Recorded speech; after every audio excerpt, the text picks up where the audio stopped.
അയോധ്യയ്ക്ക് ശേഷം ബദരീനാഥിലും കൊള്ളയടി, മധ്യപ്രദേശിലെ ബാഗൽമുഖിയിൽ കൊള്ളയടി. ശശികല ടീച്ചർ ഉണരുന്നില്ല.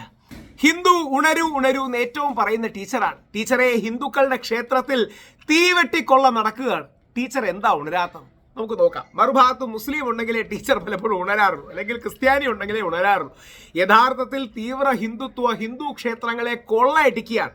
ഈ മൂന്നും സംഭവിക്കുന്നത് കോൺഗ്രസ് ഭരിക്കുന്ന സംസ്ഥാനങ്ങളല്ല, ആപ്പല്ല, അല്ലെങ്കിൽ ഇതുമായിട്ട് ബന്ധപ്പെട്ട ഏതെങ്കിലും മുസ്ലിമിന്റെയോ ക്രിസ്ത്യാനിയുടെയോ കോൺഗ്രസ്സുകാരന്റെയോ കമ്മ്യൂണിസ്റ്റുകാരന്റെയോ പേരൊന്നുമില്ല.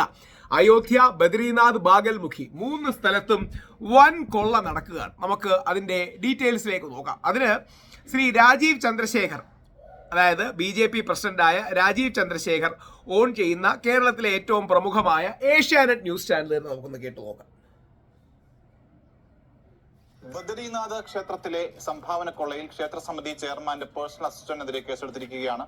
പ്രമോദ് നോത്യാലിനെതിരെ വിശ്വാസവഞ്ചന, മോഷണക്കുറ്റം തുടങ്ങിയ വകുപ്പുകൾ ചുമത്തിയാണ് കേസെടുത്തിരിക്കുന്നത്. സംഭവത്തിൽ 4 അംഗ പ്രത്യേക അന്വേഷണ സംഘത്തെ നേരത്തെ നിയോഗിച്ചിരുന്നു. ബിനുരാജ് ചേരുകയാണ് ഈ വാർത്തയുടെ വിശദാംശങ്ങളുമായി.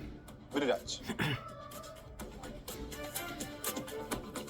അനൂപ്, നമുക്കറിയാം അയോധ്യ ക്ഷേത്രക്കൊള്ള എത്രത്തോളം വലിയ തരത്തിൽ ചർച്ചയായിട്ടുണ്ട്. അത് വിശ്വാസികൾക്കിടയിൽ ഏത് രീതിയിലുള്ള ഇമ്പാക്ട് ഉണ്ടാക്കിയിട്ടുണ്ട്. അപ്പം BJPയെ സംബന്ധിച്ചിടത്തോളം ഏതൊക്കെ രീതിയിൽ അത് രാഷ്ട്രീയമായി ഉത്തരം പറയേണ്ട സാഹചര്യം ഉണ്ടാക്കിയിട്ടുണ്ട്, BJPയെ സംബന്ധിച്ചിടത്തോളം പ്രതിരോധം ഉണ്ടാക്കിയിട്ടുണ്ട് എന്നൊക്കെ നമ്മൾ കണ്ടതാണ്. ചെറിയ മീനുകളെ പിടിക്കുകയാണ്. BJP ഭരിക്കുന്ന മറ്റൊരു സംസ്ഥാനത്തും അതും വലിയ അല്ലെങ്കിൽ പ്രശസ്തമായ ഒരു ക്ഷേത്രത്തിൽ നിന്ന് സമാന രീതിയിൽ കൊള്ള നടന്നിട്ടുണ്ട് എന്നുള്ള വിവരമാണ് കഴിഞ്ഞ ദിവസങ്ങളിലൊക്കെ തന്നെ പുറത്തു വന്നത്.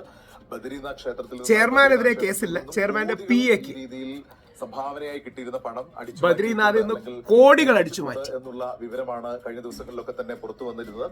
ഇതേ തുടർന്ന് ക്ഷേത്രത്തിൽ ഒരു പ്രാഥമിക അന്വേഷണം, ക്ഷേത്ര സമിതി തന്നെ ഒരു പ്രാഥമിക അന്വേഷണം നടത്തിയിരുന്നു. അപ്പോൾ ഏതാണ്ട് എല്ലാ ദിവസവും എന്നോണം ഈ കാണിക്കയിൽ നിന്ന് പണം മാറ്റുന്നു എന്നുള്ള വിവരം അവർക്ക് ലഭിച്ചിരുന്നു. ചില CCTV തെളിവുകൾ ഉണ്ടായിരുന്നു. ഒപ്പം ഭൈരവസേന എന്നുള്ളൊരു സംഘടന ചില തെളിവുകൾ പുറത്തുവിട്ടിരുന്നു. അതിന്റെയൊക്കെ തന്നെ അടിസ്ഥാനത്തിൽ ഈ പരിശോധന നടത്തിയപ്പോഴാണ് പ്രമോദ് നോത്യാൽ എന്നുള്ള ആൾക്കെതിരെ അയാളുടെ ഒരു ഇടപെടൽ സംബന്ധിച്ച് സംശയം തോന്നിയത്. കാരണം ഇയാളാണ് അവിടെ കാണിക്ക കൈകാര്യം ചെയ്തിരുന്ന ആളുകളിൽ പ്രധാനപ്പെട്ട ആള്.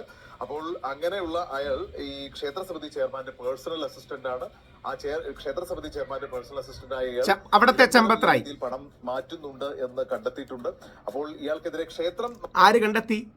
എല്ലാം BJPക്കാർ ഭരിക്കുന്ന അവിടെ BJPക്കാരും പോലീസ് തന്നെ കണ്ടെത്തി. അന്വേഷണത്തിൽ തന്നെ ഇയാൾ കുറ്റക്കാരനാണെന്ന് കണ്ടെത്തിയിരുന്നു. പിന്നീട് പോലീസിന് അവർ വിവരം നൽകിയതിന്റെ അടിസ്ഥാനത്തിലാണ് ഇയാൾക്കെതിരെ ഇപ്പോൾ കേസെടുത്തിരിക്കുന്നത്. അനൂപ് സൂചിപ്പിച്ച പോലെ തന്നെ വിശ്വാസവഞ്ചന, മോഷണക്കുറ്റം തുടങ്ങി ഭാരതീയ ന്യായ സംഹിതയിലെ വിവിധ വകുപ്പുകൾ അനുസരിച്ചാണ് കേസെടുത്തിരിക്കുന്നത്.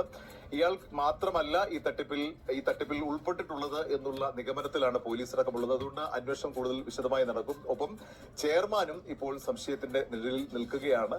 ഈ രീതിയിൽ ആരോപണം ഉയർന്ന സമയത്ത് തന്നെ ഈ ബദ്രീനാഥ് കേദാർനാഥ് ക്ഷേത്ര സമിതി ഇവർക്ക് ഈ സമിതിക്ക് കീഴിലുള്ള ധാരാളം ക്ഷേത്രങ്ങളുണ്ട്.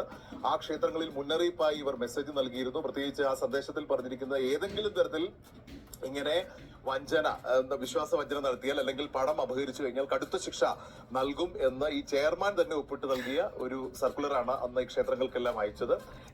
ഇതാണ് കള്ളനെ താക്കോൽ എത്തിക്കുക എന്ന് പറയുന്നത്.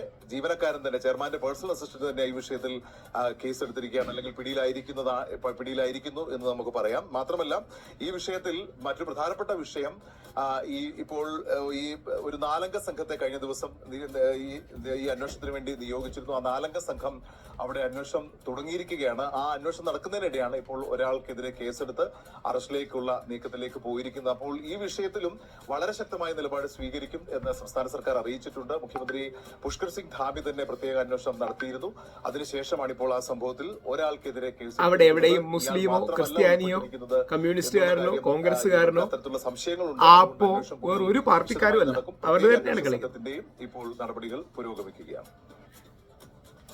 ബദ്രീനാഥിലെ കൊള്ളയിലും ചെയർമാനിലേക്ക് അന്വേഷണം എത്തുന്നില്ല, ചെയർമാന്റെ പേഴ്സണൽ അസിസ്റ്റന്റിലേക്കാണ് ഇപ്പോൾ അന്വേഷണത്തിൽ നിൽക്കുന്നത്. അവിടുത്തെ ചമ്പത്രായി തന്നെയാണ് ബദ്രീനാഥിന് സംഭവിക്കുന്നത്. ബദ്രീനാഥിലെ ചെയർമാൻ ഹേമന്ത് ദ്വിവേദി ശക്തനായ ഒരു വ്യക്തിയാണ്, ഏറെ സ്വാധീനമുള്ള വ്യക്തിയാണ്. അപ്പോൾ ഈ സ്വാധീന ശേഷിയുള്ളവരിലേക്ക് അന്വേഷണം എത്താറ് എന്തുകൊണ്ടാണ് ഈ കേസുകളിലൊക്കെ കോടാനുകോടികളുടെ കൊള്ളയിൽ ഈ ശിപായിലേക്കും ഗുമസ്തനിലേക്കും ഡ്രൈവറിലേക്കും പരിചാരകരിലേക്കൊക്കെ എത്തുന്നത്? ഇങ്ങനെ ഇവരൊക്കെ വിചാരിച്ചു കഴിഞ്ഞാൽ ഈ കോടികൾ ഒരു ക്ഷേത്രത്തിൽ നിന്ന് കൊള്ളയടിക്കാൻ കഴിയുമെന്നുള്ളതാണ്. അപ്പോൾ ഇതിന്റെ കിങ് പിന്നുകൾ എന്തുകൊണ്ട് ഇപ്പോഴും സുരക്ഷിതരായിരിക്കും എന്നുള്ള ചോദ്യത്തിന് ഒരൊറ്റ ഉത്തരമേ ഉള്ളൂ: അവരുടെ രാഷ്ട്രീയ പശ്ചാത്തലമാണ്, രാഷ്ട്രീയ സ്വാധീനമാണ്. അവരെല്ലാം BJPയുമായി ബന്ധപ്പെട്ടും RSSുമായി ബന്ധപ്പെട്ടും നിൽക്കുന്നവരാണ്. അദ്ദേഹം അതാണ് പറയാതെ പറഞ്ഞത്. ഇനിയും അതേപോലെ അടുത്ത വാക്ക്, ഇത് അദാനിയുടെ NDTV എന്നാണ് കൊടുക്കുന്നത്. അദാനി ഓൺ ചെയ്യുന്ന NDTV. ഗോൾഡും ക്യാഷും ഈ അമ്പലത്തിൽ നിന്ന്, അതായത് മധ്യപ്രദേശിലെ മാ ബഗ്ലാമുഖി ടെമ്പിളിൽ നിന്ന് ഇതേപോലെ കൊള്ള നടത്തി. അയോധ്യ, ബദ്രിനാഥ്, ബഗ്ലാമുഖി. ഇതിന്റെ വിഷയം ശശികല ടീച്ചർ അടക്കമുള്ള ഏതെങ്കിലും ഹിന്ദുത്വവാദികൾ ഇതിനെതിരെ പ്രതികരിക്കുന്നത് കണ്ടിട്ടുണ്ടോ? ഇതിനോടനുബന്ധിച്ച് ചില വ്യാജ പ്രചരണങ്ങൾ നടത്തുന്നതല്ലാതെ ഈ കൊള്ളയ്ക്കെതിരെ പ്രതികരിക്കുന്നത് കണ്ടിട്ടുണ്ടോ? അവിടെയാണ് ഞാൻ പറയുന്നത്, ഈ തീവ്ര ഹിന്ദുത്വ ക്യാമ്പലമൊന്നും ഒന്നുമില്ല. അത് അടിസ്ഥാനപരമായ അധികാരം കിട്ടാനുള്ള ഒരു വഴി മാത്രമാണ്. തീവ്ര ഹിന്ദുത്വയും തീവ്ര ഇസ്ലാമിസവും തീവ്ര ക്രിസംഗികളും ഒരേപോലെ നമ്മുടെ നാടിന് അപകടമാണ്. ഇത് എല്ലാവർക്കും ഒരു പാഠവുമാണ്.